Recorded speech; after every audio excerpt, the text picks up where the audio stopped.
Si Gabby di umano ang dahilan ng lahat kaya problemado ngayon ang megastar.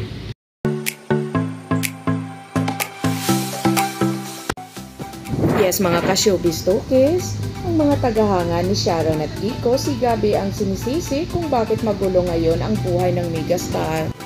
Kung hindi na di umano gumawa ng reunion project si Sharon at Gabby, sana ay hindi na ganito ngayon kaproblemado ang megastar. Well, naniniwala ba kayo mga ka-showbiz talkies at lalo na ang mga Shagap fans na ito nga ang naging dahilan sa kalungkutan at problema ngayon ng megastar na si Sharon Cunita? Oo raw at pareho ng may asawa si Sharon at Gabby, ngunit nasa showbiz pareho rin ang mga ito. Kaya natural lang na ang kanilang mga tagahanga ay nagre-request na muli silang magkasama, papapelikula man o kahit na anong klaseng proyekto. Kitang-kita ang suporta ng Shagap fans sa dalawa at maging hindi mga Shagap fans ay tumangkilik rin sa kanilang pagbabalik tambalan.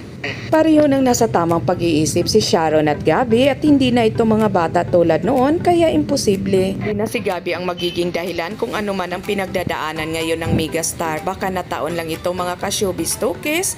Dahil ayon sa mga bali-balita at sa mga blind items na lumabas ay matagal na di umano na hindi na maayos ang pagsasama ng mag-asawang Sharon at Kiko Pangilinan.